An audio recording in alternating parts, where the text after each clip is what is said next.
سڵاو بەڕێزان گرنگترین مانشێت و هاڵی ئەمڕۆی بەشێک لە میدیاکانی جیهانتان لە بڕگەی ڕۆژنامەوانی بۆ دەخەمەڕ و لا زۆرێک لە میدیاکانی جیهان بە گرنگیەوە باز لە خۆپیشاندانەکانی مەیدانی تەحریری بەغدا دەکرێت. ماڵپەڕی ABC نیوز بڵاوی کردوتەوە کە موقتەدا سەدر لە بەردەم هەزاران خۆپیشاندەردا دووبارە داوای چاکسازی کرد. موقتەدا سەدر داوای لە خۆپیشاندەران کرد کە بەهێمنی مامەڵە بکەن. دەچینە ئاژانسی ڕۆیتەرز کە بڵاوی کردوتەوە وەزارەتی دادی تورکیا داوایکی پێشکەش بە پەرلەمانی تورکیا کردو بۆ هەڵگرتنی حەسانە لەسەر سەرکردەکانی هەدەپە.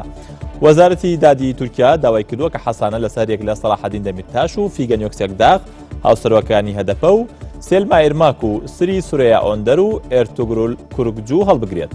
لە پێشودا چەند جارێک ڕەجەب تەیب ئەردۆغان سەرۆک کۆماری تورکیا داوای هەڵگرتنی حەسانی کردبوو لەسەر پەرلەمانتارانی هەدەپە. بە هەمان شێوە ڕۆژی پێنجشەممە پارتی بژوتەوەی ناسیۆنالیستی مەهاپە داوای لە پەرلەمان کرد حەسانە لەسەر پەرلەمانتارانی هەدەپە هەڵگرێت وەک بەشێک لە جەنگی دژی تیرۆر. دەچینە BBC و لە ماڵپەڕەکەیدا بڵاوی کردوتەوە دادگای تورکیا بڕیاریدا ڕۆژنامەی زمانی تورکی بە خاتەژێر کۆنتڕۆڵی حکوومەتەوە و دوای چەند کات ژمێرێک لەو بڕیارە پۆلیسی تورکیا نووسنگی ڕۆژنامەکەی داخست.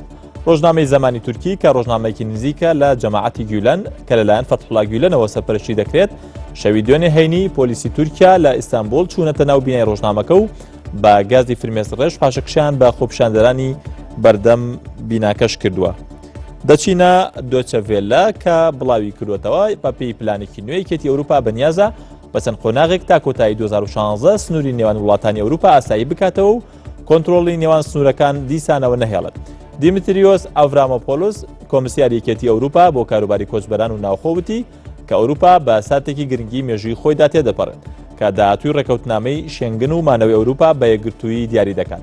دیمتریۆس وتی شیکەکاری 6 ساڵی ئابووری بەهێز و ئازادی نێوان سنوورەکان لە ئێستادا کەوتۆتە مەترسیەوە. بڕگەی ڕۆژنامەوانی پێشکەشکردن کاتێکی خۆش.